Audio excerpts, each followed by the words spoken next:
मनुष्य के क्रमिक विकास में दो चीजें अहम रहीं, एक आग का आविष्कार और दूसरा पहिए का। हम आगे बढ़ पाए क्योंकि हम गोल चीजें गढ़ पाए, और इसी क्रम में हमने गेंद बनाई और फिर आदतन उस गेंद को लात मारी, और हमारे पूर्वजों को इसमें मज़ा आया और इसके इर्द गिर्द उन्होंने एक खेल खड़ा किया। और बरसों बरस के सफ़र में इस खेल के गिर्द खड़ा हुआ बाजार और खड़ी हुई राजनीति। अभी कतर में फुटबॉल विश्व कप चल रहा है। कॉमेडियन जसमीत सिंह ने लिखा कि जिसका तेल उसका खेल। तो लोग कहने लगे कि भाई तेल नहीं है, गैस है कतर के पास। तो नया मुहावरा आया, जिसकी गैस उसकी भैंस। 3 ताल का 111वां एपिसोड रिकॉर्ड होने जा रहा है और मुझे 2 लोगों की बहुत तेज़ याद आ रही है। एक तो मेरे नाना की, जो मेरी विदाई की सुबह से ही 1 रुपए के सिक्के के इंतज़ाम में लग जाते थे ताकि शुभांक पूरा हो सके। और दूसरे मेरे नाना सरीखे ही, पर जिनसे कभी मेरी मुलाकात हुई नहीं और जिन्हें टीवी पर ही देखा हमेशा, दिवंगत क्रिकेट अंपायर डेविड शेफर्ड। आज होते तो अपन भी एक फुदक्की साथ में मार लेते। ऐसे अंधविश्वास क्यूट लगते हैं। शुरू करते हैं 3 ताल का 111वां एपिसोड ताऊ, बाबा और सरदार के साथ। जय हो, जय हो, जय हो।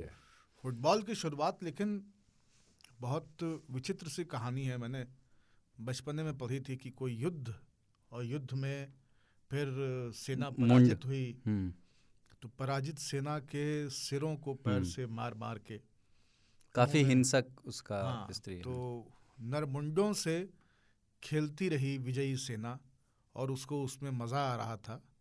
तो उन्होंने कहा कि यार ये तो बढ़िया खेल है, और मुझे पक्का यकीन है कि वापस आने के बाद उन्होंने कुछ कुछ लोगों की मुंडी काट करके फुटबॉल खेला जरूर होगा।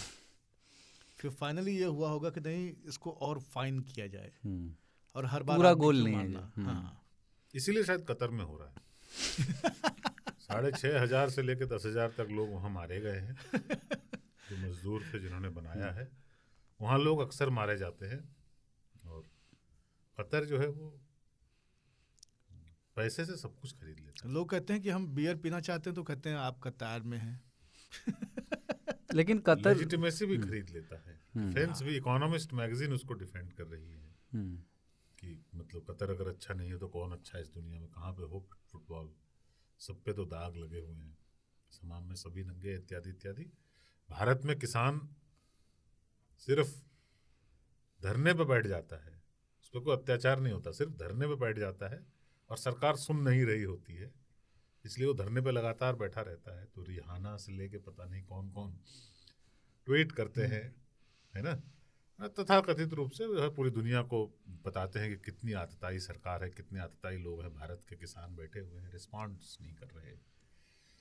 लेकिन ईरान में लड़कियां मारी जा रही हैं, मैसेकर चल रहा है कुर्दों का, बलोचों का, कोई ट्वीट नहीं दिखता, कोई आंदोलन नहीं होता। कतर में फुटबॉल का वर्ल्ड कप हो रहा है। ईरान की टीम ताऊ लौटेगी कैसे ईरान, हमको तो ये समझ नहीं आता। हाँ, वो तो राष्ट्रगान पे उन्होंने जो है टीम ने राष्ट्रगान नहीं गाया। आप लोग भी वो राष्ट्रगान इसलिए नहीं गाया उन्होंने क्योंकि वो अताउल्ला खमेनी के चमचे हैं, और उनको बू किया जा रहा था स्टेडियम में ईरानी लोगों द्वारा, इसलिए उन्होंने नहीं गाया, क्योंकि उनको जाना है वापस। गाते और उस समय बेइज्जती होती। आने के पहले माथा हाथ, सबको उनका हाथ चूम के आए हैं सारे के सारे प्लेयर। हाँ, पब्लिक जो है ईरान में, जैसे ही एक गोल उनके अगेंस्ट हुआ, पब्लिक घरों में जो है आवाज आने लगी जॉय से, इतने खुश हुए अपनी कंट्री को गोल होने पे कि उनका कहना है ये मुल्लों की टीम है, ये हमारी टीम नहीं है। तो उन 11 खिलाड़ियों में मुझे शक है वो शायद घर जाएंगे और बड़े आराम से रहेंगे।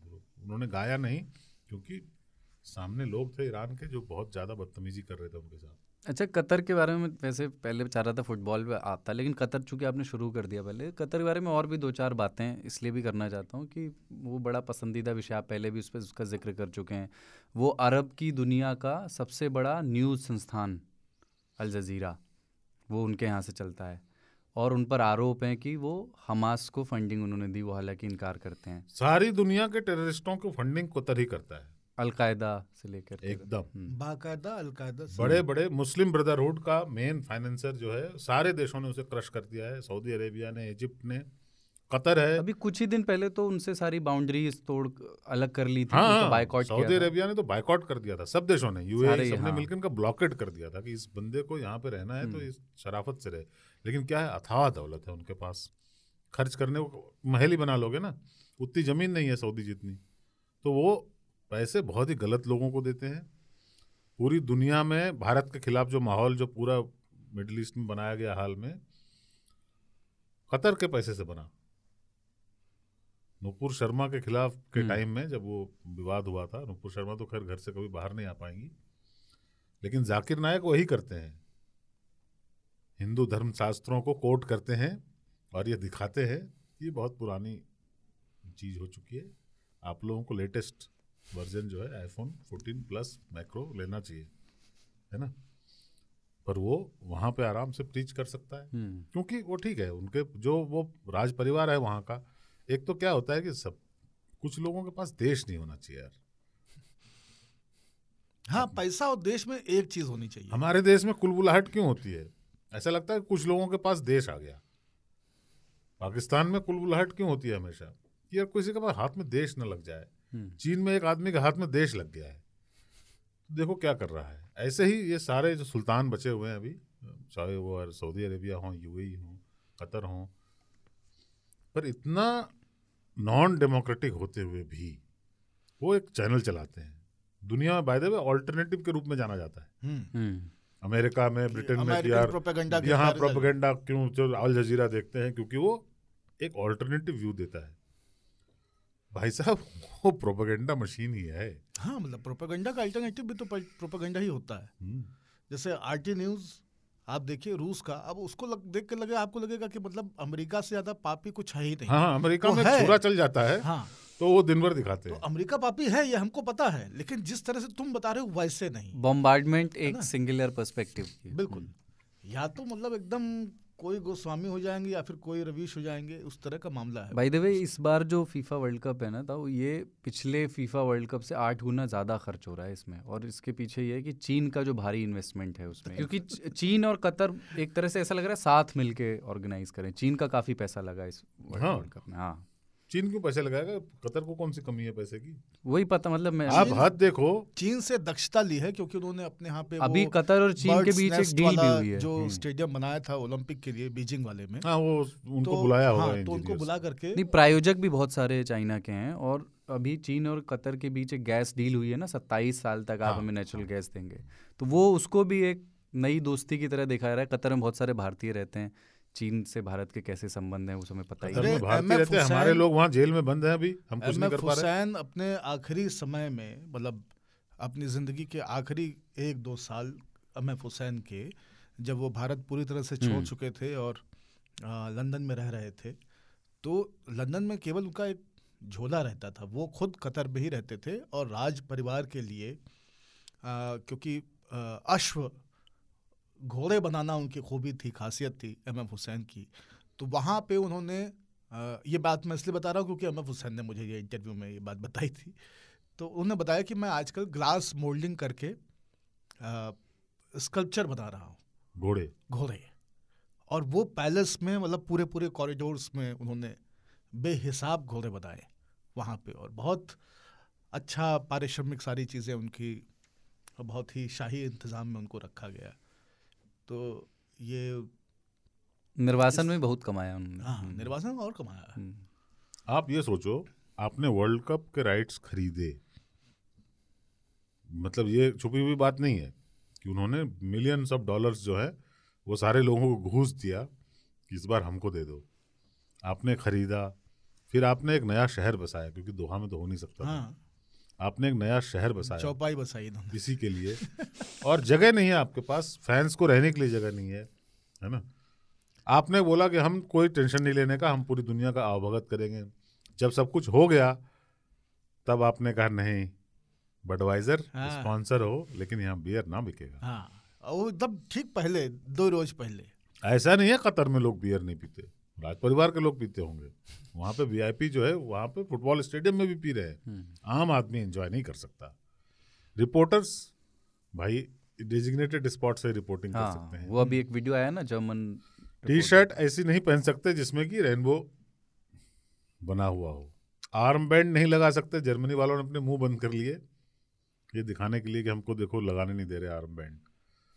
तो आपने पूरी दुनिया को ये बताया, और डिफेंड कैसे करते हैं लोग, यार उनका कल्चर है, उनका रेस्पेक्ट करना चाहिए। ओ भाई साहब, दूसरे का भी तो कल्चर है। हमारे टाइम में क्या होता है आपको,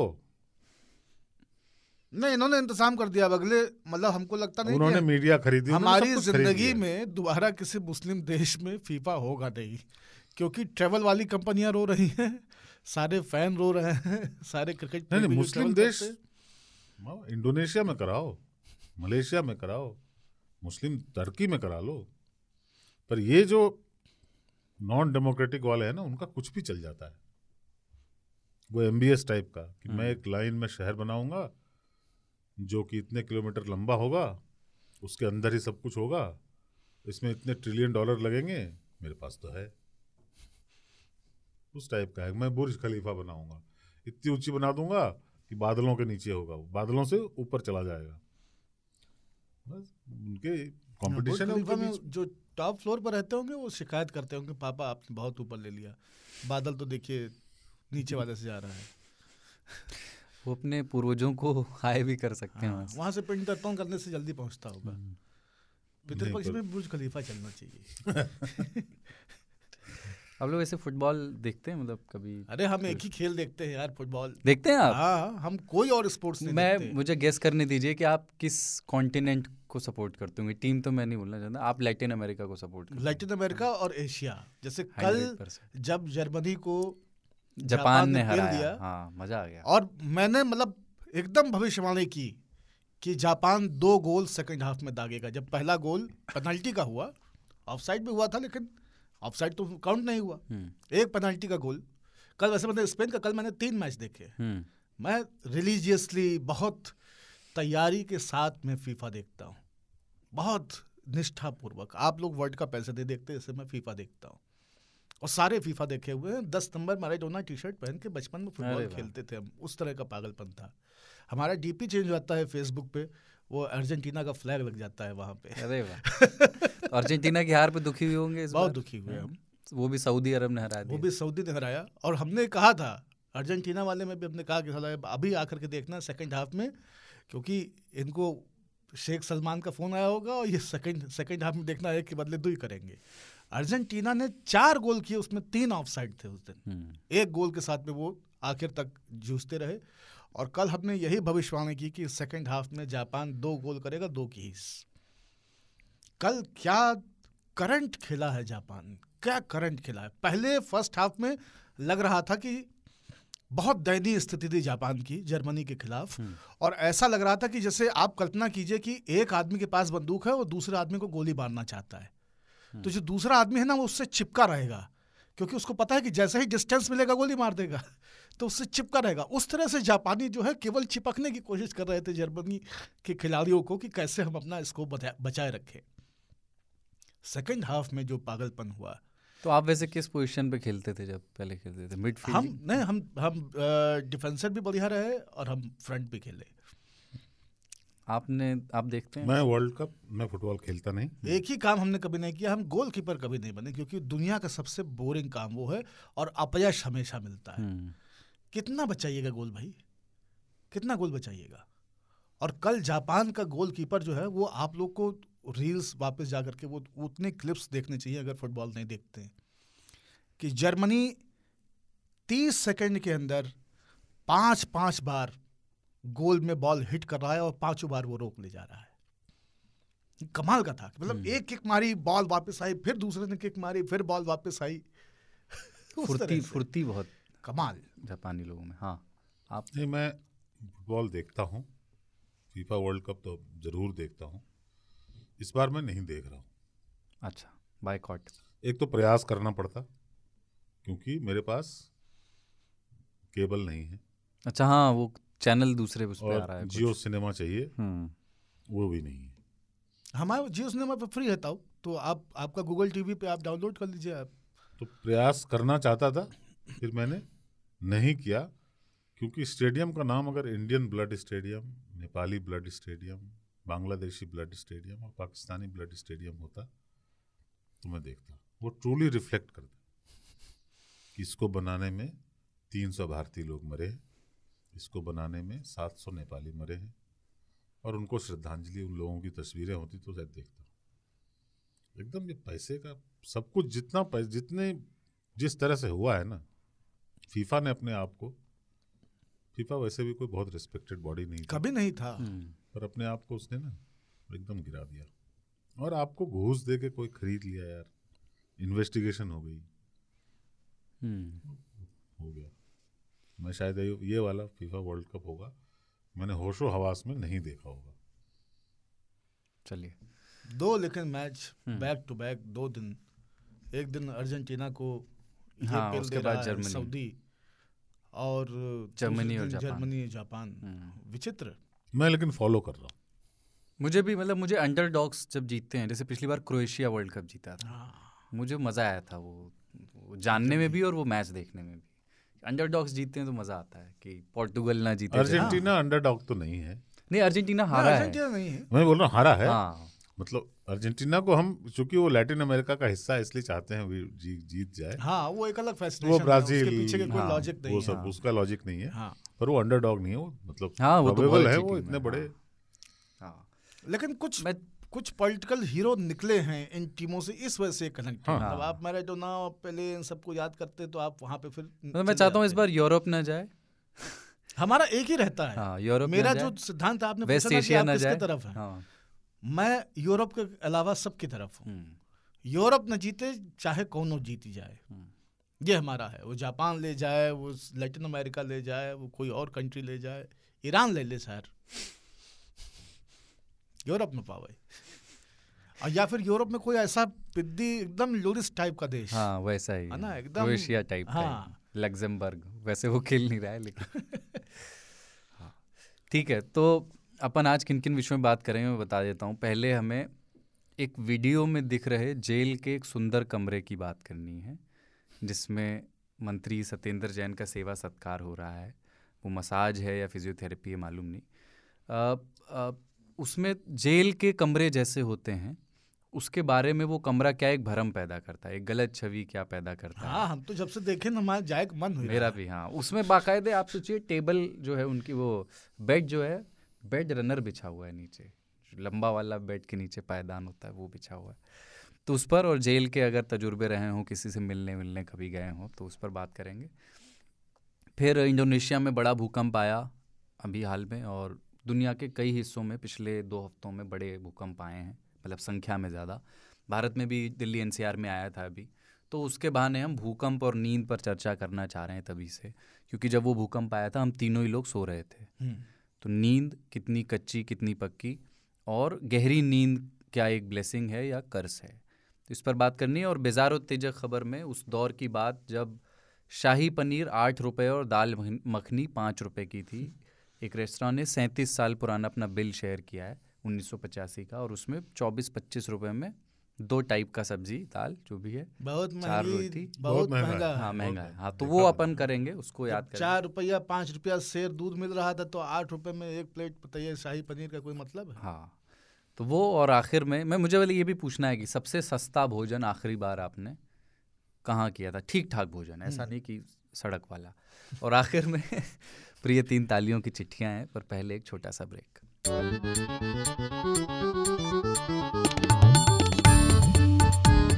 3 ताल सुन रहे हैं आप ताऊ बाबा और सरदार के साथ। दिल्ली के शकूर बस्ती से विधायक है सत्येंद्र जैन, और उनकी सरकार में मंत्री भी रहे, और वो इस समय जेल में हैं। मुझे उनका वीडियो आया, वो तिहाड़ जेल में है और हेरा फेरी के मामले में। मुझे लगा कि यार मसाज का वीडियो किसी का लीक नहीं करना चाहिए, मतलब जिन्होंने लीक किया है मसाज का। पजामा पहने तो लीक होने में कोई दिक्कत नहीं। हाँ, खैर ये तो कम गनीमत थी कि पजामा पहने हुए थे। कमीज भी पहने हैं, हाँ, पजामा भी पहने, हाँ, कपड़ा पूरा है। तो लेकिन मतलब मसाज थोड़ा सा प्राइवेट मूवमेंट होता है, नहीं मतलब आदमी थोड़ा अधिक रिलैक्स और लापरवाह होता है, क्योंकि वो छेड़खानी के आरोप में वो आदमी बंद है जो मसाज कर रहा था। हाँ नहीं, तो- छेड़खानी नहीं कही है उसको, हाँ। रेप का आरोप है। अच्छा, रेप का आरोप। अपनी बेटी ने बाप रे। फिजियो द रेपिस्ट तभी ट्रेंड चल रहा था ना। इन्होंने, आम आदमी पार्टी ने कहा था कि वो तो फिजियोथेरेपी ले रहे थे, फिर बाद में जो है बीजेपी की ओर से कहा गया Satyendra physio Jain the key सुरक्षा रेपिस्ट। को लेकर मैं चिंतित हूँ उसके बाद से। नहीं, वो वीडियो पूरा तो थोड़ा लीक हुआ है। नहीं, उस कमरे में क्या क्या होता है, दिन भर की गतिविधियां तो लीक नहीं हुई। 2 लीक हुई हैं। एक जो है डिफरेंट डेज में मसाज के हैं, उसी में कुछ लोग मीटिंग भी कर रहे हैं, मतलब 2-4 लोग, उनका कमरा ठीक ठाक बढ़िया, एकदम बैठक है, बैठक टाइप का है। और एक खाने का है, खाने जोमेटो स्विगी टाइप कुछ खाना मंगवाया उन्होंने। प्लास्टिक के डब्बे हैं, ताऊ डिब्बे हैं प्लास्टिक के, अखबार में लपेटे हुए पराठे हैं, सैलेड जो है थाली में एक सैलेड अलग से आता है। और कितना बौलम आदमी है, टमाटर खीरा सब काटे, सब मूली साबुत रखी हुई है। हाँ। है ना, ये मूली उठाए हुए उसको चबा रहा और पालता जा रहा है, देखते हैं ऐसा आदमना खा रहा है। ऑरेंज भी है, बीज आता है उसके मुंह में तो फेंकते भी हैं उसको। केला है, केला खा के उसका छिलका, डस्टबिन रखा है जेल के सामने, डस्टबिन जेल के कमरे में डस्टबिन रखा हो, देख के बड़ा। सफाई भी, स्वच्छ भारत जो है वो, जेल मालिश जो चल रहा है ना, मैं उसके समर्थन में हूँ। अच्छा, हाँ, मैं शुरू से मानता हूँ। ये क्या होता है अपने देश में ना, एक अजीब सी है, ऊपर वाले को नीचे खींचो समानता के लिए, कि कोई आगे बढ़ रहा है ना, वाले को ऊपर ले जाओ भाई। हाँ, ये मसाज सबको मिले, हाँ, और निःशुल्क मिले, हाँ, इसकी व्यवस्था करनी चाहिए। क्योंकि जेल जो है ना ऐसी जगह है जहां आप अकेले हैं, आप बोर हो रहे हैं, सजा काट रहे हैं आप, और समझो ये कन्विक्ट हो जाएगा बंदा, 6 साल रहेगा, 3 साल रहेगा। कोई लोग वहां मर्डर वर्डर किए हैं, 20-20 साल रहते हैं, है ना। 20 साल क्या कर रहा है अंदर वहां? और आजीवन है, कितने लोग तो मतलब कि आजीवन टाइप का है ना। तो ऐसा है कि उनको मसाज कितना चलेगा आदमी, कैद बामशक्कत जो होती है, कुर्सी उर्सी बनाना पड़ता है उसमें, थक जाता हो आदमी, लेटे कोई गोल मेज दिस, गोल मेज, और आपको लगता है ना मसाज मजे हैं। मसाज एक सजा है, करवा के तो देखो। अच्छा अगर मसाज वाला मिल गया, भाई साहब बुखार आ जाता है आदमी को, है ना, लेकिन करना पड़ता है। बूढ़ा आदमी है, अब उसको बहाना भी नहीं चला। उन्होंने बोला कि स्पाइन में प्रॉब्लम है, जैसे चंपी उसको कर रहा था पाँव पकड़ के दोबारा उसके बाद स्पाइन में प्रॉब्लम हो जानी चाहिए। पर सत्येंद्र जैन जो है, नहीं स्पाइन का, लेकिन पैर से क्या ताल्लुक है हमको नहीं समझ आया। ठीक है, एक्यूप्रेशर के एक आध पॉइंट होंगे, लेकिन फिजियोथेरेपी नहीं है ये। हम फिजियोथेरेपी बहुत कराए हैं हमारे स्पॉन्डिलाइटिस और सारी चीजों में। इतना में क्या हुआ, अब लोगों ने कहा कि उसको रेपिस्ट ही मिला था, किसी और से नहीं करवा सकता था। तो वहां पे क्या पता, गौतम बुद्ध थोड़ी मिलेंगे तिहाड़ में। तिहाड़ में सवाल ही ऐसा है। कोई चोरों को ले आया, पॉकेट मार लेगा। इतना बड़ा आदमी हूं मैं। बाय द वे, जेल के सारे अधिकारियों की नियुक्ति सत्येंद्र जैन ही करते हैं, जेल के मंत्री भी वही हैं, तो उनके लिए तो ऑफिस है ना। हाँ, ऑफिस में है वो।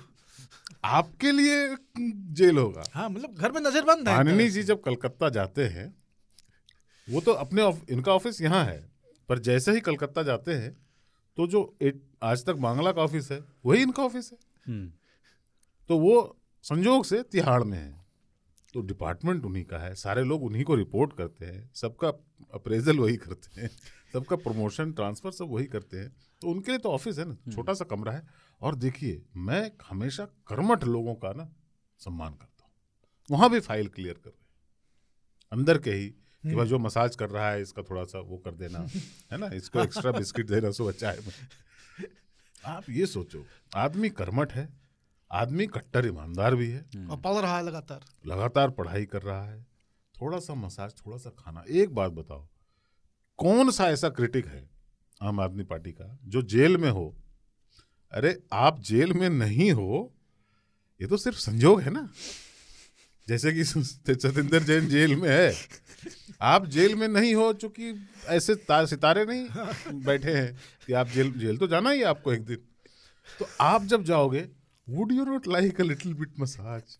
वुड यू नॉट लाइक कि भाई जोमेटो से, स्विगी से कुछ ऑर्डर कर दें, जैन चिकन, है ना, चिकन जी कुछ, हाँ, बिना लहसुन का। हाँ, आप इस तरह के जो आरोप लगाते हैं, ये बहुत ही गलत बात है। जेल सबको जाना पड़ता है भाई साहब, और वो कमरा जो है उतना ही बड़ा जितना कि सावरकर का था, है ना। जो सबर करते हैं वही वीर होते हैं।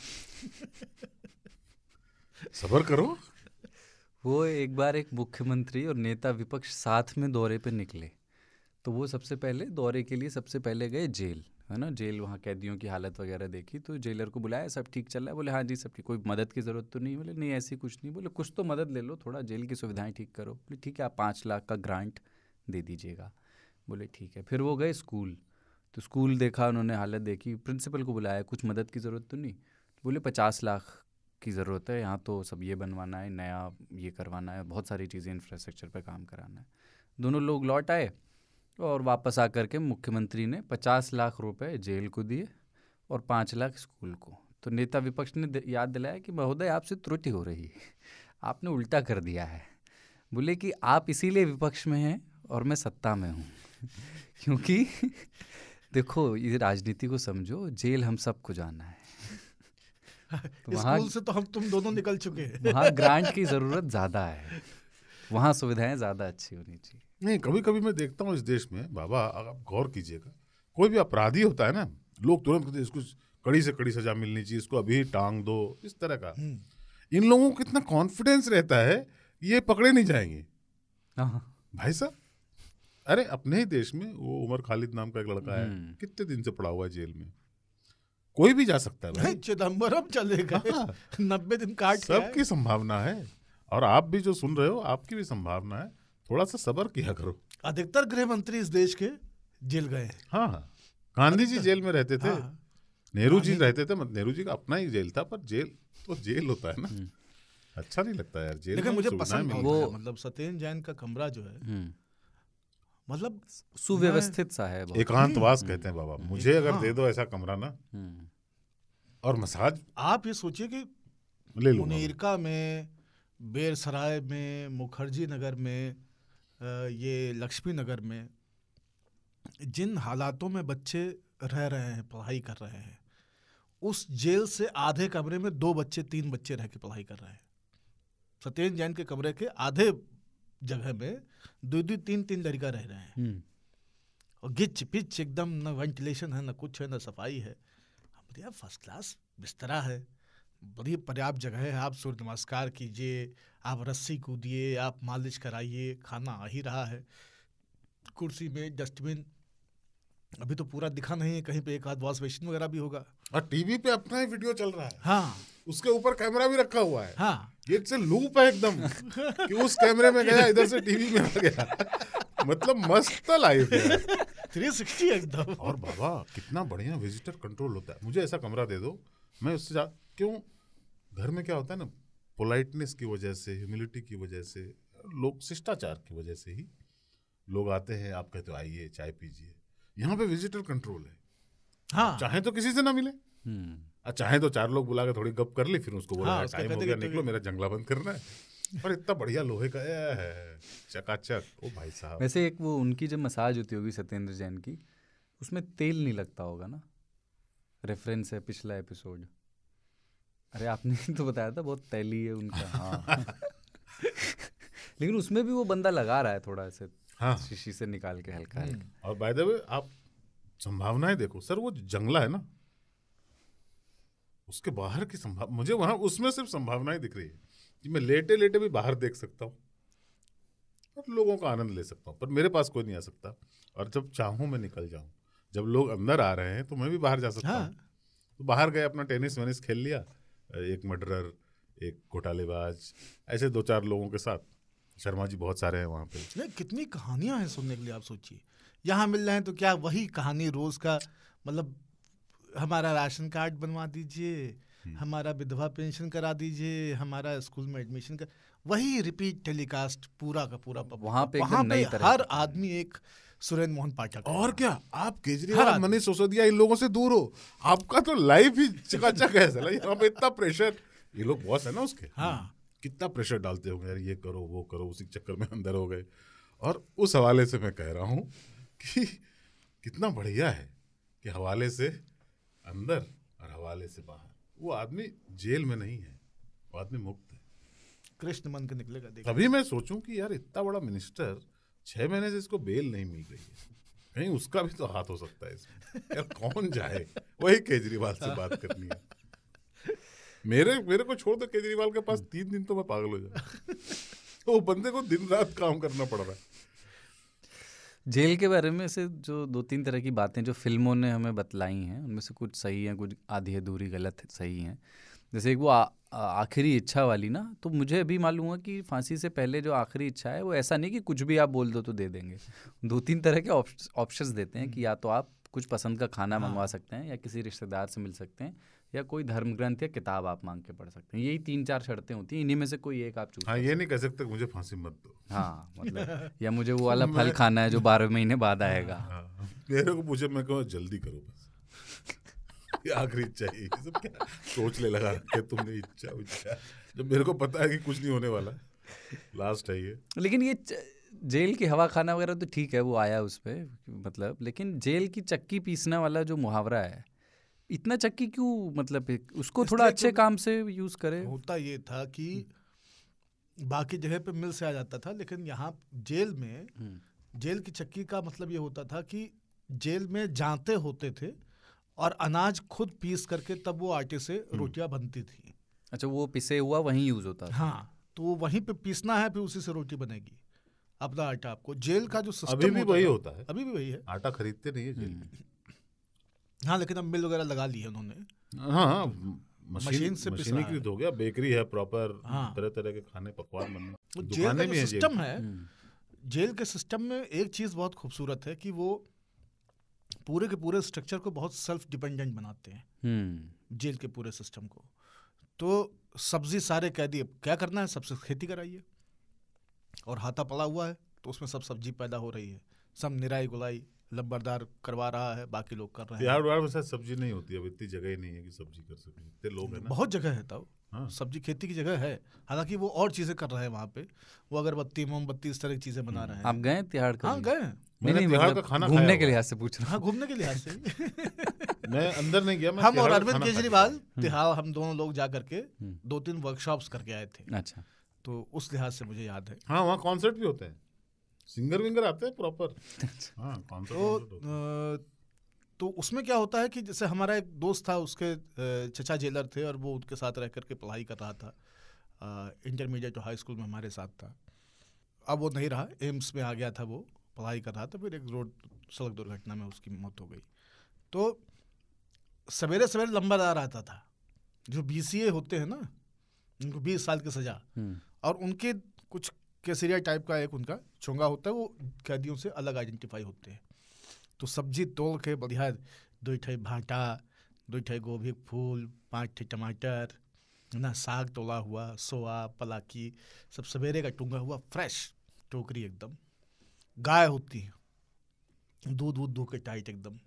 चाय जो बन रही है वहीं के दूध से बन रही। तो हमने जो जेल देखा है वो सारा काम फिर उनसे ऑर्गेनिक एकदम। हाँ, और मतलब रोटियां उन्हीं को बनानी है, उनके लिए कोई कुक नहीं लगेगा, खाना वही पका रहे हैं, सारे काम जेल में लोगों से खुद करवाए जाते थे। अब क्या है कि मशीन के इंटरवेंशन से, और उसका मेहनताना भी मिलता था। तो कई बार ये होता था कि आप जब जेल से निकले पता लगा कि आपका 22 रुपया बना है, आपका 82 रुपया बना है, आपका 625 रुपया बना है। तो उस तरह से कि भाई आपने जो काम किया था वो बिक करके तो आपके हिस्से का इतना अंशदान आपका है, या कुछ शायद महिलाओं के कुटीर उद्योग भी हैं, पापड़ वगैरह महिलाएं सारे है ना? कितने सारे, अचार, बुनाई का काम, सूत का काम, अचार का काम, मुरब्बे का काम, पापड़ का काम, मगौरी का काम, अगरबत्ती का काम, बहुत तरह के। तो हाँ, सैलरी भी मिलती है। मोमबत्ती का काम, मोमबत्ती बनती है वहाँ पे सांचे में बाकायदा, मोम भर के रस्सी डाल करके हमने देखा है कि कैसे मोमबत्ती बनाने का काम हो रहा है। तो बहुत सारा ये हैंडीक्राफ्ट का काम जो है वहाँ पे करवाया जाता है।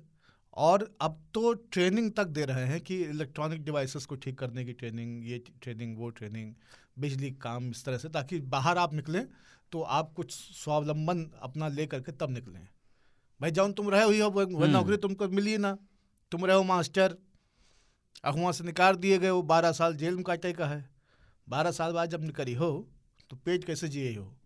तो उसके 2 विकल्प हैं, या तो फिर अंदर आ जाओ किसी को मार के और या फिर आप जो है कुछ अपना ऐसा काम करें जो समाज के हिसाब से अपराध की श्रेणी में नहीं आता हो, तो आपको पुताई सिखा देंगे, आपको बिजली काम सिखा देंगे, आपको राजमिस्त्री का काम सिखा देंगे। इस तरह के काम सिखाए जाते हैं। मिठाई बनाना सिखा बहुत देंगे। सारे बाहर भी आ जाते हैं, जो दुकान बाहर लगी हुई है तो बाहर होते हैं, दिन भर दुकान में काम करते हैं, फिर शाम को गाड़ी आती है। अभी मैंने एक वीडियो देखा, गुजरात गए हुए हैं लल्लन टॉप के हमारे एक साथी, उन्होंने एक दुकान से वीडियो बनाया है, भजिया की वो दुकान है, और उसको जेल के कैदी चलाते हैं। अहमदाबाद की। हाँ, अहमदाबाद में बहुत फेमस दुकान है भजिया की। हाँ, वो सारे कैदी ही चलाते हैं उसको, तो वो है। अच्छा, वो जो आप बता रहे थे, मतलब ये कि वहाँ एक्स्ट्रा चीज़ें, तो वो ना गार्डनिंग वगैरह भी सिखाते हैं। तो मुझे उससे याद आया, अभी पिछले हफ्ते मुझे अपनी बालकनी में गमले वगैरह के काम के लिए ना एक गार्डनर की ज़रूरत थी, तो मैंने बुलाया उसको कि जैन को बुलाया? नहीं मैंने बुलाया एक गार्डनर को। मैंने सीखे होंगे, मैंने उससे कहा वार्डनिंग करते हैं, गार्डनिंग नहीं करते हो। मैंने उसको कहा कि भाई आ जाओ, महीने के ऐसे 1000 रुपये से ले लेना, और ये दर्जन भर जो है पौधे ख्याल रख लेना। बोले कि नहीं, इतने में नहीं हो पाएगा। मैंने कहा क्यों? कह रहा आजकल मेरी माली हालत ठीक नहीं है। अच्छा लग रहा है मुझे, बहुत अच्छा लग रहा है। लेकिन ये एक्स्ट्रा करिकुलर एक्टिविटीज़ जो आप बता रहे हैं ना, कॉन्सर्ट होते हैं और ये, तो उसका तो एक है कि एक बार हवलदार जो है वो जेलर के पास दौड़ता हुआ आया हाँफते हुए कि अरे सर, हम लोग जो है दशहरे के उपलक्ष्य में रामलीला का आयोजन करा रहे थे। बोलते ठीक है, इतने घबराए हुए क्यों? बोले वो संजीवनी बूटी लेने गए थे, हनुमान जी वापस नहीं आए। तो वो तो है। लेकिन अच्छा ये है कि जेल का जो मैनुअल होता है बाबा, आपको ज़्यादा पता होगा, उसके लिए जैसे मुझे मिलना है किसी कैदी से, तो क्या कैदी तय करता है कि मुझसे मिलेगा या नहीं? या कैदी की भी इच्छा होती है, कोई फोर्स नहीं कर सकता है आपको मिलने से। आपसे कोई मिलने आया है, सरकार ये तय कर सकती है कि जो मिलने आया है उसकी तलाशी हो, वो कितनी देर मिले, किस परिस्थितियों में मिले, कितने लोग मिल सकते हैं, और कितने लोग मिले, ये सब कर सकता है। लेकिन कैदी के पास भी अपना ये है कि नहीं, मुझे नहीं जाना है, तो कैदी हमारे मुंह पर आ रहा न जा, कहीं तुम्हें बप्पा है, तो लौट जाए, नहीं जाएगा वो मिलने के लिए। होता क्या है, अमूमन कैदी मिलना चाहते हैं क्योंकि वो किसी से मिल नहीं रहे हैं, और मिलने का मतलब मिलना नहीं है, मिलने का मतलब अपडेट, बाहर क्या चल रहा है, बहुत सारा अपडेट, घर परिवार का, रिश्तेदारी और का। पैसे भी ना, जो अफोर्ड कर सकते हैं वो लोग पैसे भी कैदियों को जाके दे देते हैं, क्योंकि वहाँ पे 3-4 हज़ार रुपये मिलते हैं, उससे उनका चलता नहीं है। जेल में रहने का खर्चा काफ़ी, बड़े जेलों में तो बहुत ज़्यादा है। सतेंद्र जैन जिसमें है उसमें बहुत ज़्यादा है, अगर आप अफोर्ड कर सकते हैं तो बहुत सारे लोग, जैसे अपना लेटरिन साफ, आपकी ड्यूटी लगती है लेटरिन साफ करने की, आप हैं सतेंद्र जैन, आप नहीं करेंगे ना, तो वो आप एक ऐसे कैदी को दे देते हैं, जैसे जो मसाज कर रहा है वैसा ही एक कैदी जो छोटे मोटे केस में फंसा हुआ है, उसको कुछ आमदनी चाहिए, तो उसको बोल दीजिए कि ठीक है मैं तुझे 2000 दूंगा, मेरा साफ कर दिया करो, साफ कर दिया करो। तो इस तरह की चीज़ें जो है खर्चा होता है। किसी को बीड़ी पीने का शौक है, बीड़ी सिगरेट मसाले जैसी आदत ऐसी है ना कि जेल गए और ख़त्म हो गई, उसको तो तलब होती है ना, अलाउड तो नहीं है, और वो खरीदना पड़ता है। जो 100 रुपये की पैकेट है वहाँ पे आपको शायद 150-200 की मिलेगी, जेल वाले ही बेचेंगे आपको, हालांकि वो इलीगल ही है बेचना, नशे का सामान। हाँ, लेकिन हर जेल में है। पर कभी कभी इच्छा होती है ना कोका कोला पीने की। कुछ जगहों पे ना ऐसा भी है शायद, मतलब जैसे कहीं पढ़ रहा था कि मतलब वैसे तो नोट करेंसी ये सब चलता ही है पीछे से, पर शायद ऑफिशियल नियम ये है कि आपको वहाँ टोकन्स दिए जाते हैं हर उसको आपकी तनख्वाह के तौर पर, और वो टोकन्स आप वहाँ पे रिडीम कर सकते हैं और चीज़ों के लिए। तो आपके पास एक्चुअल करेंसी ऑफिशियली नहीं होनी चाहिए, नहीं होनी चाहिए। हाँ, तो वो जो टोकन है वो भी बहुत इंडिविजुअल होते हैं, मतलब वो अगर जिस कैदी का है उसका नाम वगैरह लिखा होता है, तो आप ये भी नहीं कि अपना टोकन कोई दे दे आपसे कोई छीन ले, वो यूज़ नहीं कर पाएगा। हाँ, लेकिन कितना नाम लिख दो उसका हाँ, मतलब वो, हाँ वो देखो जो प्रैक्टिकल सी बात है, जैसे कैदी होते हैं ना वैसे जेल को चलाने वाले होते हैं। शातिरों की फौज खड़ी होती है आपको, मतलब जेल में 2 लोग कैद होते हैं, एक अपराधी और दूसरा उनकी देख रेख करने वाले। दोनों का एक संसार होता है जेल के अंदर। तो ऐसा नहीं है केवल अपराधी है, वहाँ पे जो सारे मुलाजिम भी हैं उनका भी रोटी पानी, दिवाली होली सब उन्हीं के साथ चल रहा है, वहीं पे देखते दाखते। जन्माष्टमी तो हुए मनाई जाती जेल में, तो जन्माष्टमी जो है हमारे देश का एक शगल है कि और जेल में बहुत धूमधाम से होती। हाँ, लेकिन जेल में बहुत, क्योंकि हियाँ पैदा भय रहे। ऑथेंटिक जगह तो ये है भैया ना, मथुरा उथुरा नहीं, हियाँ पैदा भय। और जेल बहुत हिंसक भी होता है। अच्छा, ये बड़ी अजीब सी चीज़ है कि जब कोई बहुत बड़ा क्रिमिनल पहुंचता है कि ये बहुत बड़ा क्राइम करके आया है, तो अपेक्षाकृत रूप से उससे छोटे क्रिमिनल उससे नफरत करने लगते हैं, उसको मार डालना चाहते हैं। जैसे एक बहुत ही जघन्य रेप का आरोपी वहां पहुंचे तो अन्य हाँ, कि मर्डरर को लगता है कि हाँ, यार ये कैसा घटिया आदमी है यार, रेप किया इसने, हाँ, मैंने तो मर्डर किया है। अच्छा, कुछ लोग मर्डर, ज्यादातर मर्डर इस देश में ना प्लान्ड नहीं होते, हाँ, आवेश में, ज्यादातर आवेश वाले होते हैं। अब भाई भाई को मार देता है, लोग घर वाले को मार देते हैं, जमीन विवाद में, किसी से ट्रैफिक में बदतमीजी हो गई, लड़ाई हो गई तो मर्डर हो गया। तो वो हमेशा एक मॉरल हाई ग्राउंड रखता है, ठीक है। वो अंदर जाता है तो उसको वहाँ मर्डरर्स की हायरार्की होती है कि किस लेवल का कौन है। अब जो 10 वाला है 36 के इलाके में वो तो ऑब्वियसली सुपीरियर फील करता है। तो चोर है, पॉकेट मार है, वो एक तरह के लोग है ना, उनको पता है कि अपन इससे ज्यादा हद नहीं। हाँ, उनको जेल का छिंदरा माना जाता है, क्योंकि लपटंडुस हैं सब, है ना। जेल बहुत हिंसक जगह इसलिए भी है कि आप अगर पकड़ में, जैसे सुकेश चंद्रशेखर टाइप आदमी, जेल में टीवी उपलब्ध होता है, ये ध्यान रखना। और अगर खबर आ रही है कि इसने किसी को धूर्त बना के 250 करोड़ रुपये ले लिए, तो बाकी कैदी आ जाते हैं। अच्छा, किधर है वो बताओ, चपलुंडुस। और फिर उसको कूटते हैं, तो जेल में हिंसा होती है, कूटते हैं, उसको ब्लेड मार देते हैं, जो बहुत फेमस है बाय द वे, कि अंदर में ब्लेड नहीं मारते, वो जिस गाड़ी में बैठ के कोर्ट जाते हैं ना, उसमें ब्लेड खूब चलती है। पुलिस वाले भी उसमें नहीं बैठते, पुलिस वाले भी बाहर बैठते, ताला वाला लगा के रखते हैं। हाँ, अंदर में उसको कोर्ट में एक आदमी ब्लेड थमा देता है, छोटा सा, सेब में डाल के, कोई फ्रूट में डाल के वो छोटा ब्लेड इतना कारगर होता है, क्योंकि आदमी अपने चेहरे, उससे मर्डर नहीं हो सकता पर चेहरा खराब हो सकता है। एक हमारे बहुत बड़े शर्मा जी तिहाड़ में हैं, बहुत दिनों से तक थे, उनका पूरा नेटवर्क ही था वो। उन्होंने जीवन में बहुत बड़े आदमी थे, उन्होंने बाहर उतना नहीं कमाया जितना उन्होंने तिहाड़ में कमाया, क्योंकि उनके पास एक सेट ऑफ, उन्होंने बढ़िया एक बना लिया था, पंडित हो गए थे खुद, और उन्होंने ऐसा सेट बना लिया था लोगों का, जिसको वो रोज सुबह प्रवचन देते थे, शाम प्रवचन देते थे कि धर्म क्या कहता है, गीता क्या कहती है। और वो सारे बाहुबली थे जिन्होंने मर्डर किया हुआ है, उनको सिर्फ यही कहते थे कि भाई सुकेश चंद्रशेखर करके आदमी आया है, 150-200 करोड़ का आसामी है, उससे 50 करोड़ निकाल लें। तो पहले उसको कूटते थे, फिर उसको ब्लेड मार देते थे, चेहरा खराब कर देंगे। और जो आदमी इकोनॉमिक ऑफेंस में गया है, उसको लगता है 6 महीने बाद, साल भर बाद मैं तो निकल ही जाऊंगा। अब जैसे यूनिटेक का ओनर है ना, वो 15-20 हजार करोड़ का आदमी है, वो पाता है अपने आप को तिहाड़ में। आप समझ लो वो बाकी कैदी क्या करते हो। अवसर, आपदा में अवसर। आपने 10 खरीद लिए कि मैं टेनिस खोलूंगा, इसके लिए 2 लाख रुपए मैंने आपको दूंगा, मेरा टीवी जो है वो 32 इंच का नहीं 42 इंच का आदी हूं मैं, वो लगवा दीजिए, आपको 2 लाख रुपया दूंगा। ऐसे उन्होंने 2-3 करोड़ रुपए खर्च कर दिए, ऐशो आराम की जिंदगी।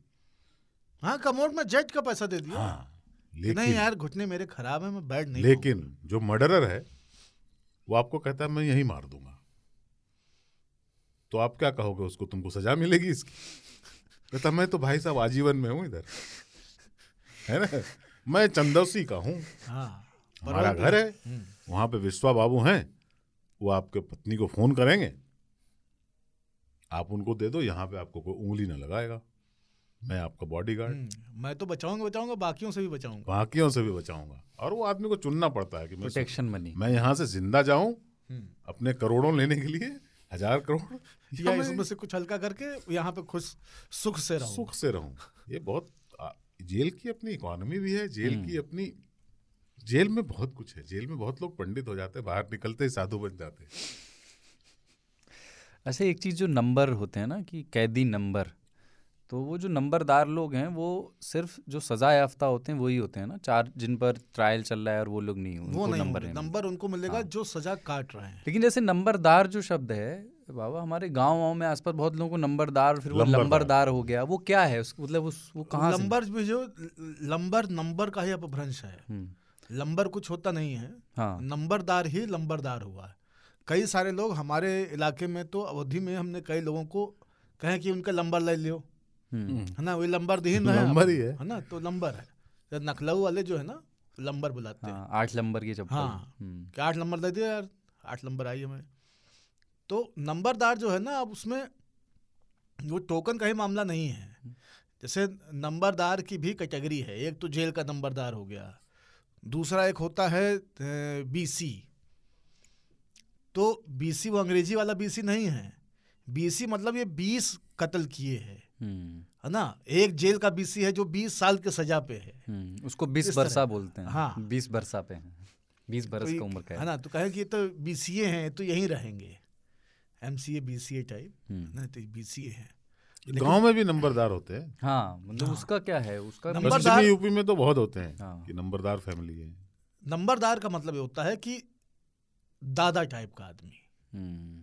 तो जेल में भी नंबरदार सब नहीं है, नंबर सबको है, लेकिन जेल का नंबरदार वो है जिसको हम आपसे कह रहे हैं जो मेट की भूमिका में आ जाता है।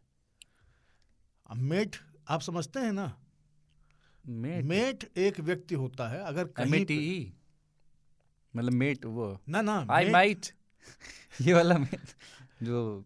तो मेट क्या है, अब हम लोग मेट कहाँ से आए ये भी देखना चाहिए। लेकिन ठेकेदार काम करा रहा है सड़क का, पीडब्ल्यूडी का काम चल रहा है, तो 20 मजदूर वहां पे लगे हैं। 20 मजदूरों का सुपरवाइजर जो होता है उसको मेट कहते हैं। मेट का काम है 20 लोगों से काम लेना। ठेकेदार हर जगह तो नहीं रह सकता है, तो ठेकेदार जिस आदमी को नियुक्त करता है सुपरवाइजर, वो नंबरदार होता है। हाँ, तो जेल में जो मेट है वो नंबरदार है। और नंबरदार का इसलिए चोंगा अलग होता है, उसके कलर जो है उसका चोंगे का वो अलग रहता है। इसलिए नहीं कि वो उसको नंबरदार है इसलिए चोंगा अलग किया, इसलिए कि उनको इतना रिलैक्सेशन मिल चुका है, वो 20 साल या आजीवन कारावास की सजा पे हैं। 3 साल 4 साल 5 साल की सजा वाला आदमी नंबरदार बनता नहीं है ना। और उसको ये मान लिया जाता है कि अब तुम हमारी तरफ से मेट हो।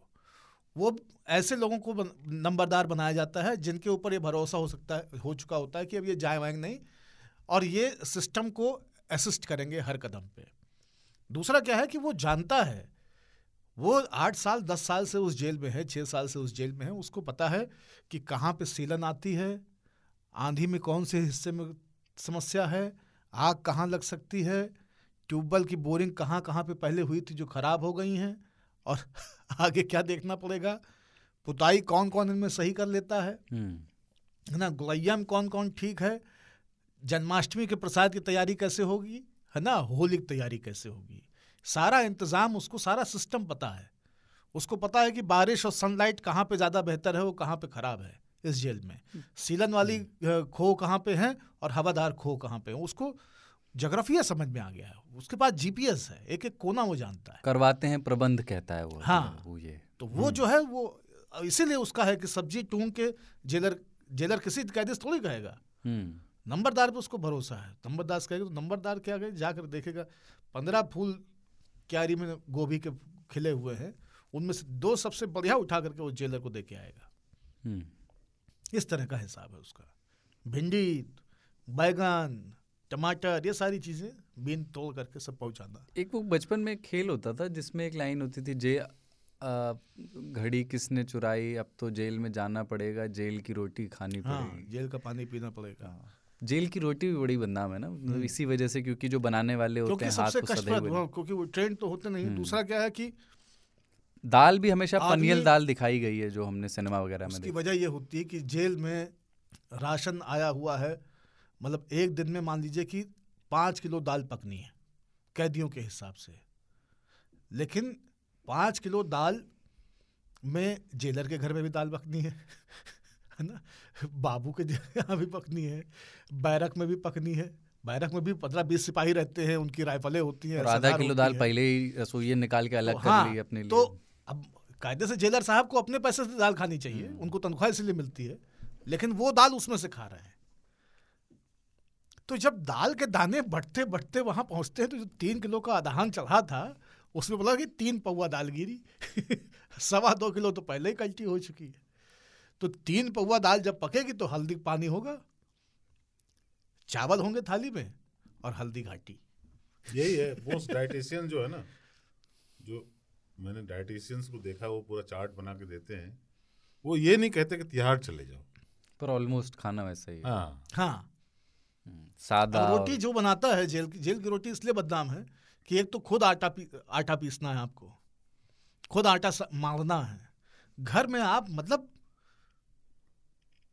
पानी अपने हाथ से आप लेके नहीं पिए कभी, घर में पानी आप अपने हाथ से लेके नहीं पिए। अब वहां पे आपको ड्यूटी लगा दी रोटी बनाओ, और आपने कही नहीं बनाएंगे तो बस पहले गए विधिवत, फिर कूट पीट के फिर बैठा गया कि अब बनाओ। पहले बनाने बैठ जाते तो सही रहता, मार खा के बनाना पड़ता है। तो जब वो बना रहा है, अच्छा बना रहा है, तो 12 लोग बेल रहे हैं, तो धाए धाए तवा के ऊपर ड्राम पिटा हुआ या बड़ा वाला तवा रखा हुआ है, पीछे चैला लगे हुए हैं, आदमी फेंकता जा रहा है। ये अपना लकड़ी से उसको चिमटा से पलटाने में, चिमटा या फिर सलाई रहती लंबी वाली सरिया जैसी नुकीली, तो उससे वो उसको पलटते रहते हैं। फिर उसी में सलाई मार करके उसको कोयले पे गिराएगा। अब तो गैस बर्नर हो गए, नहीं पहले आग वाला हमने देखा है हिसाब, और वो उसी काटी में फंसा के रोटी झब्बे में उसको डालना है। फूली नहीं फूली, जल गई, कच्ची है, इससे उसको हेडेक नहीं है, क्योंकि अपनी 4 रोटी वो रख लेगा उठते समय, अपनी 4 रोटी वो रख लेगा कि मैं ये 4 खाऊंगा। तुम साले जो खाना है वो तुम जानो, हम तुम्हारा काम जाने। ये एक ना वहाँ पे बड़ा एक मिसकॉन्सेप्शन है, पहले बन गया था, वो ये था कि वहाँ पे जो दिन है ना वो 24 घंटे का नहीं होता, 12 घंटे का होता है। तो जैसे इतने साल की सज़ा सुनाई गई तो आप आधी कर लीजिए, क्योंकि दिन अलग काउंट होता है और रात अलग। तो ये एक बड़ा भ्रम बना। और एक ये था कि उम्र कैद का मतलब 14 साल, जो जेल के सबसे बड़े भ्रम है। तो उसका ये मतलब वो इसलिए बना कि उसका जो लॉ है जिसके तहत राष्ट्रपति या राज्यपाल किसी की उम्र कैद के बाद अच्छे बर्ताव के आधार पर सज़ा माफ़ कर सकते हैं, पर उसके लिए जो न्यूनतम सज़ा उसको काटनी चाहिए वो है 14 साल। तो वो मिनिमम शर्त है कि आपकी अर्जी माफ़ी के लिए जाएगी तो 14 साल तो काट ही लो पहले। ये नहीं है कि 14 साल ही उम्र कैद होगी, वो उम्र कैद जब तक होगी नहीं, और उम्र कैद हुई और 3 साल बाद में जो है अंडर प्रेशर जो है सरकार ने वो भी कर दिया, कोर्ट ने भी कर दिया कि उम्र कैद का मतलब उम्र कैद। मैं इस लॉजिक पे बिल्कुल यकीन नहीं रखता हूँ, क्योंकि क्या फायदा है आपको उसको जेल में मारने से। आप थोड़ा तो दिमाग लगाइए। अगर कोई आदमी बाहर आके, क्या पर्पस क्या है आपका, कि ऐसे आदमी को समाज से दूर रखा जाए जो हत्यारा है। कुछ लोग 80 साल के हो जाते हैं अंदर, तो चल फिर नहीं सकता वो। हाँ देखिए ताऊ, ठीक है, उनको बाहर कोई पानी नहीं देने वाला है। हाँ, वहाँ एक नहीं, अगर वो आना चाहे बाहर तो उसको आने दो। उनकी बहुत दुर्गति, मतलब जो 70-75 का आदमी हो गया ना जेल में, बाहर आके उसको कुछ मिलना नहीं है। सामान्य मानवी की जो है, कोई मतलब प्रॉपर माफिया ही है, पुराना गैंग, पैसा और बिरादरी जात उसकी सब ठीक ठाक है, तो बात भले ही कुछ कोई संभावना नहीं है बाबा कि आप पब्लिक के खर्चे पे अंदर में लेटे हुए हैं। सत्येंद्र जैन को एक एक दिन रखना जेल में ना बहुत महंगा है। ऐसे लोगों को क्यों जेल में रखना, उसको बेल दो, बाहर आए। जो अब क्या सजा देनी है उसको, उसके लिए सजा थोड़े ना है, वो एकांतवास थोड़े दिनों के लिए एंजॉय कर रहा है आदमी। पर मैं चाहता हूँ कि जेल हमारे यहाँ ना जो पनिशमेंट का पूरा सिस्टम है, हम समझते हैं कि बहुत लूज है इसमें, तो सही आदमी को, जो क्रिमिनल है, जो सही में कन्विक्ट होता है, उसको सही में आप जेल में रखिए और तरीके से रखिए। पर there is no point in keeping most of this people in jail. हम ना अंडर ट्रायल्स को भी रख लेते हैं बहुत दिनों तक। हम बहुत सारे ऐसे क्रिमिनल जो कन्विक्ट हो जाते हैं, पर उनको भी 12-13 साल 14 साल के बाद आपको ये डिसाइड करना चाहिए। कोई ऐसा नहीं है सिचुएशन, इस बंदे को बाहर करने में कोई हानि नहीं है ऐसे। और जिस तरह से होता है वो आर्बिट्रेरी है कि बिल्किस बानो केस में 13 साल के बाद 10 साल के बाद आपने छोड़ दिया, किसी में आपने रखा हुआ, ऐसा नहीं। एक ट्रांसपेरेंट सिस्टम बनना चाहिए जिसमें कि एक रिस्पॉन्सिबिलिटी के साथ ऐसे लोगों को जो कि अब थ्रेट नहीं रहे। अब एक आदमी ने जमीन के झगड़े में अपने भाई का कत्ल कर दिया है ना, अब वो रिमोर्सफुल है कि यार मैंने वो डंडा उठा के सिर पे मार दिया। अब उसके चलते जो है वो अंदर है। उससे क्या हो रहा है कि उसके भाई का परिवार का देखने वाला कोई नहीं है, और उसके परिवार का भी उसके भतीजा भाई और उसका भी कोई देखने वाला नहीं है। मैं ये नहीं कहता हूँ उसको छोड़ दो, जिस जमीन पर लड़ाई हुई उसको सरकार ने अधिग्रहित कर लिया। ठीक है, उसको छोड़ना नहीं चाहिए, पर आप एक there has to be a compassionate ground also कि टेररिस्ट नहीं है लोग, मतलब। और 14 साल काफी होता है, इट्स रियल पनिशमेंट। 14 साल आप जेल में रहे, आपका पूरा सब कुछ उजड़ गया है, अगर आप उसको वापस बना सकते हो तो बना लो। पर इस देश में क्या होता है, हर आदमी चाहता है क्रिमिनल को सजा मिले, क्रिमिनल को सजा मिले, इस कॉन्फिडेंस में कि मैं क्रिमिनल नहीं हूँ या मैं पकड़ा नहीं जाऊंगा। जो मैंने शुरू में बोला, हर आदमी पकड़ा जा सकता है, कोई भी आदमी पेला जा सकता है इस देश में कभी भी। हमारा संविधान ही बाबा साहब ने ऐसा बनाया है कि संभावनाएं अनंत हैं। तो मैं एक चीज और ये कि जो पत्थर भी तोड़वाए जाते हैं। हाँ हाँ, गिट्टी ईंट का कहीं से मलबा आया, कोई भवन गिरा है, उसका मलबा खरीदा गया और उसकी गिट्टी बनती, तो 1 इंची 3 इंची साइज की गिट्टी। तो वो पत्थर कहाँ, मतलब पत्थर तो जो ईंट निकली है मलबे में से, अच्छा, वो हथौड़ी लेकर के आपको, और हथौड़ी उसी वक्त मिलेगी, हथौड़ी जमा करके तब बैरक में जाओगे, नहीं हथौड़ी लेके अंदर चले गए। हाँ, नहीं तो फिर वहाँ साइड जेल पे ब्रेक, हाँ। प्रिजन ब्रेक टाइप का सीरीज। मैं इनफैक्ट जो एक्सपर्टीज है बाबा आपसे मैं पूछना चाह रहा था कि प्रिजन ब्रेक कैसे करें। नहीं उसमें पैरों में पता है, पैरों में ऐसे आप जेल ही बनाई। बहुत इंटरेस्टिंग होता है वैसे, जेल से मजा तो आता है एस्केप करना, बहुत देखने में, इंटरेस्टिंग। शॉशैंक रिडेम्पशन टाइप की चीजें। उससे ज्यादा मैं कई बार सोचता हूँ ना कि मतलब लोग कहते हैं कि रोमांचक क्या है ना, तो कोई कहेगा कि नहीं कि उसमें पैराग्लाइडिंग है ना, और उसमें डाइविंग समंदर में। जेल से निकलना जो है ना, उससे ज्यादा रोमांचक कुछ नहीं है। चार्ल्स ओबराज हम क्यों जानते हैं, नटवरलाल को क्यों जानते हैं ये लोग? अरे अपने उसी किताब में है, सुनील गुप्ता की किताब में, कि तिहाड़ में ही एक साहब जो थे, अफसर थे, जेलर नहीं थे, सुपरिटेंडेंट नहीं थे, कुछ दूसरे अफसर थे, वो मसाज ले रहे थे सत्येंद्र जैन की तरह पूरा बढ़िया से। तो मसाज के पहले वर्दी तो उतारनी पड़ती है, वर्दी उतार के रख दी और बढ़िया से तेल वाली मसाज उन्होंने करवाई। इतना बढ़िया मसाज था, उनको आ गई नींद, और जो कर रहा था उसने वर्दी पहनी और ठाठ से निकल गया। बहुत सही। जो आप अभी वो कह रहे थे कि बनारस में वैसे कहा जाता है कि दशाश्वमेध वगैरह पे बलिया के सब मुस्टंडे और इतनी अच्छी मसाज करते थे कि आदमी सो जाता था। तो आया घाट था पे? हाँ, आया हुआ आदमी थका हारा, बहुत चला हुआ, झोला उसी में गहना गुड़िया पैसा सब रखा है, कुछ सामान खरीद के ले जाना है, सबके लिए कुछ कुछ लेना है, ये बनवा लेंगे वो बनवा लेंगे। आया गंगा जी नहाने, थैला रखे, नहा धोप सब किया, तो कहा मालिश करवा लीजिए आप, बस 5 रुपए में सर की बढ़िया मालिश। तो 5 रुपए में सर की मालिश, जहाँ मजा आना लग गया, कहा 20 रुपया और दे तो एकदम पीठ वीठ मींच दे, नहीं 50 रुपये में पूरी दे। अब आदमी सोच रहा साला शहर में 300-500 मांगा थी, 50 रुपये तो मांग रहा है यार, दे बहुत पिरा रही। दाएं से सीढ़ी पे गमछा पड़ा अपना, लेट हो गए। अब वो क्या विधि से एक एक नस खोलने वाली मसाज, अद्वितीय आनंददायक। हम भी कराए, घाट पे मसाज कराने का अलग मजा है। सवेरे सवेरे धूप मिल रही है, मसाज कोई मालिश कर रहा है, बस पर्स वगैरह अपना संभाले रहे हैं। हाँ, आप सो जाएंगे, आप सो गए और आप चड्डी में हैं, आपके सारे कपड़े थैला लेके भाई साहब गायब, बलिया। और आप सबसे पूछ रहे हैं कि वो जो हमारी मालिश कर रहा था, कहे कौन कर रहा था? वो तो भगलिया। नहीं भगलिया नहीं, भगलिया तो पूछेंगे, शिनाख्त होगी। कहे कौन कर रहा था? कह रहे क्या बात करें, आपकी मालिश हो नहीं रही थी यहाँ पे, आप नहाने गए होंगे। आदमी चड्डी में है तो कह रहा कि अब वो कैसे कहे पुलिस वालों से कि नहीं हम नहा नहीं रहे थे। कहे नहाए गए, ये कौन मल्ला ले के बाद कह रहे हैं मालिश वाले, हम लोग का रोज का यहाँ पे काम है, बताइए हम ये सब करेंगे? बताइए ये सब करेंगे हम लोग? पेट जियाने आते हैं आप लोग, कुछ भी कह देते हैं मुंह उठा करके। तो उसको आप पकड़ नहीं सकते, वो गया। अच्छा, पुलिस वाले को भी पता है कि वो कौन था, और उसको भी उसका मतलब अरहर की दाल उसकी वाली जो है शाम को पहुंच जाएगी। मौत की सजा के बाद ये जज कलम क्यों तोड़ देते हैं कि अब ये पेन ने इतना बुरा कर दिया है, अब इसका क्या है?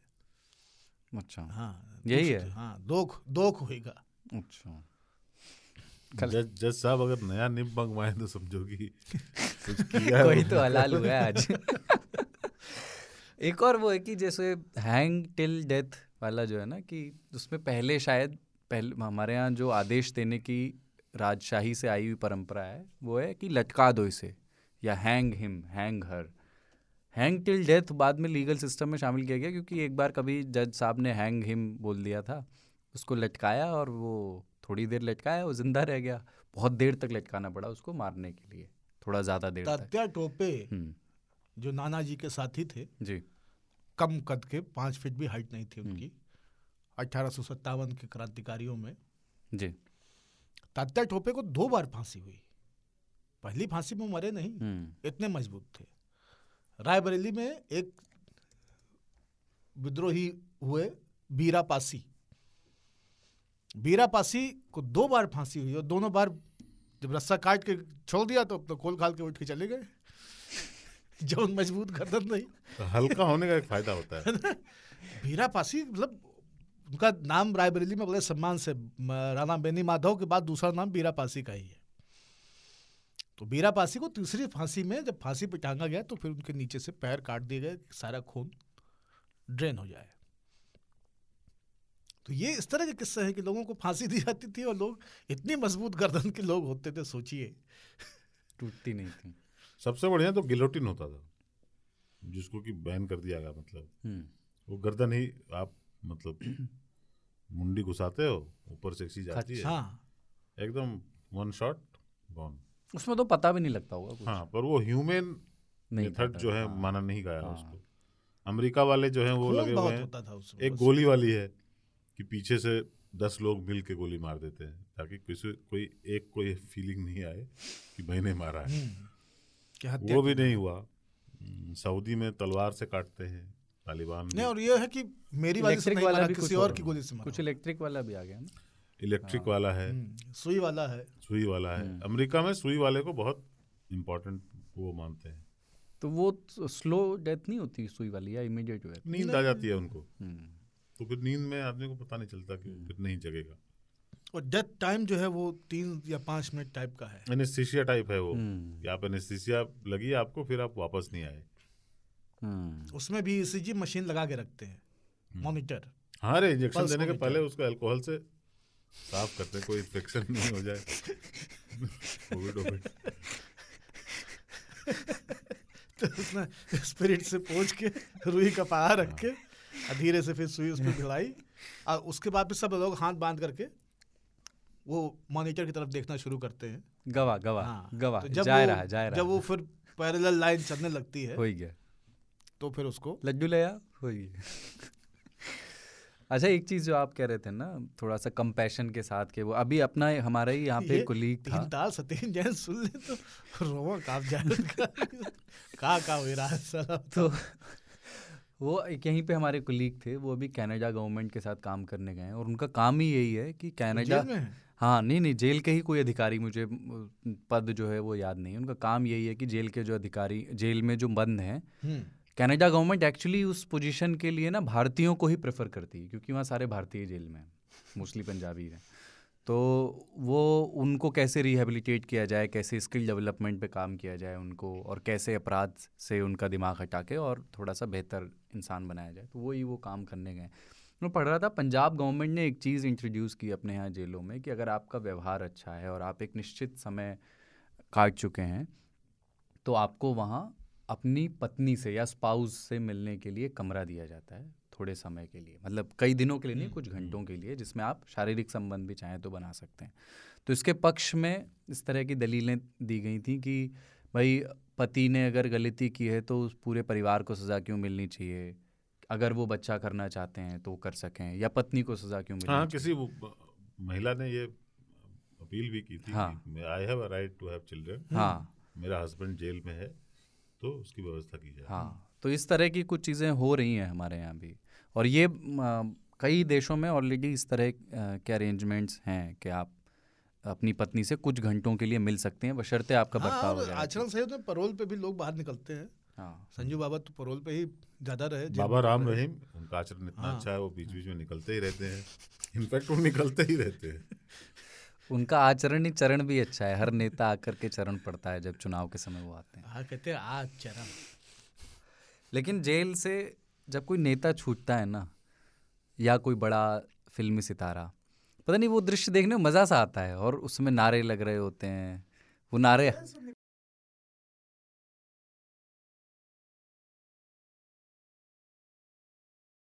अरे पिक्चरों में जो होता है कि एक बड़ा सा ब्लू दरवाजा होता है, हाँ, उसमें से उससे सिर झुका के निकलता है वो, और एक छोटा सा छोटा दरवाजा होता है, झुक के निकलता है आदमी, और फिर लेकिन जेलों में वैसे दरवाजे होते हैं। जेलों में वैसे दरवाजे होते हैं, दरवाजे ऊंचे, ताकि कभी ट्रक से आ रहा है, कभी किसी चीज़ से आ रहा है, तो एंट्री एग्जिट उस तरह से रहे।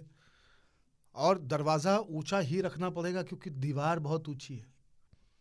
तो ऐसा तो कर नहीं सकते हैं कि भाई आप दीवार तो 22 फीट की कह दो और दरवाजा में 12 फीट का लगा दो, और ट्रक घुसाना पड़ता है ना उसमें, तो आदमी तो 12 फीट वाले से ही चल के कूद के भाग जाएगा। सारा पर्पज ही दीवार, मतलब 20 फीट की 30 फीट की दीवार बनाने का पर्पज ही ये है कि कोई इसको लांग ना सके। अब गेट मान लीजिए छोटा कर दिया तो आदमी गेट से भागेगा। सत्येंद्र जैन बाबू जो हैं वो, मतलब सोचो, वो तो उनको कॉन्फिडेंस है ना कि मेरा अपना डिपार्टमेंट है तो मैं देख लूंगा, नहीं तो बाकी नेता तो बीमार पड़ जाते हैं और अस्पताल चले जाते हैं। कभी कभी तो उनको दिल का दौरा जाते समय आ जाता है। कोर्ट ने अनाउंस किया और उनके छाती सीने में दर्द हुआ, इनफैक्ट यही आता है सीने में दर्द की शिकायत के चलते उन्हें अस्पताल ले जाया गया है। और पेट और सीने में दर्द दो ऐसे दर्द हैं जिनका कोई कारण आप बता नहीं सकते हैं। अच्छा, किसी भी वजह से और कोई दूसरा आदमी जांच भी नहीं सकता कि वो हो रहा है कि नहीं हो रहा। कोई उसके डॉक्टर भी नहीं बता नहीं, बिल्कुल उसका कोई डायग्नोसिस नहीं है। अच्छा, सर दर्द आप कहेंगे तो कहेंगे कि इसका पैरासिटामोल दे दो, डिस्प्रिन दे दो, ये दे दो। सीने में दर्द, आप समझ रहे हैं मतलब, क्या आप पूरी रिस्क लेना चाहेंगे? सत्येंद्र जैन है, भला आदमी है, कोई झूठ नहीं बोला, अपना अरेंजमेंट करके आत्मनिर्भर भारत।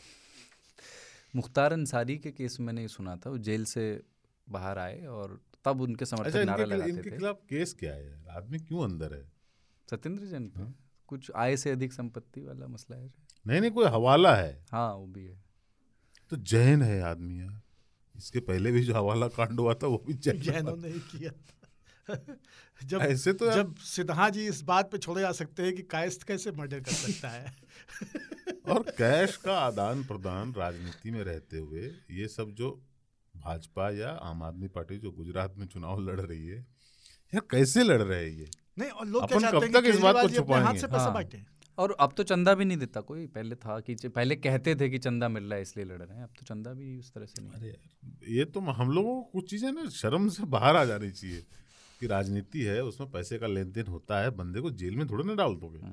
तो एक तो इलीगल है ये, इनको जेल में डालना एक तरह से परंपरा के अनुसार नहीं है। ये हवाला से हवालात का कुछ रिश्ता है कि हवालात कहाँ, मतलब हवाला किया, हवालात पहुंच गए, पर ये इसका वो क्या है, व्युत्पत्ति मालूम है आपको? हवालात क्यों कहते हैं जेल को? मतलब वो संधि तो नहीं है हवा और लात, लेकिन नहीं, पर हवालात जो है हवाला ही है, हवालात जो है वो हवाला ही है। हवाला का ही बहुवचन है हवालात। कुछ भी गैर कानूनी मेरे ख्याल से वो है कि हवाला है और ये हवालात है। माशाल्लाह। मैं चाहता हूँ कि इनको बेल तो मिली जानी चाहिए। मतलब ऐसे किसी को आप अंदर नहीं रह सकते, और इतने मजे देखते हुए मुझे जलन होती है यार। ऐसे समझ सकते हो कि इतनी लात पड़ेगी कि हवा टाइट रहेगी, ऐसी जगह को हवालात कहते।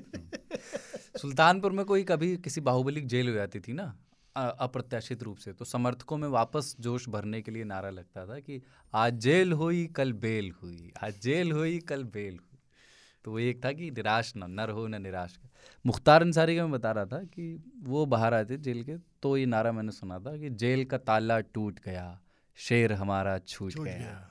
ये सब नारे भी। बाकी ये कन्हैया कुमार तो जब जेल से बाहर आए थे, ये हर जेल में लगता है नारा, जो ये है ना जेल का ताला वाला, हाँ ना, जेल के ताले टूट गए, पंकज पिंटू भैया छूटेंगे। हाँ, ये भी चलता है। और 3 कटोरी तेल में पंकज भैया जेल।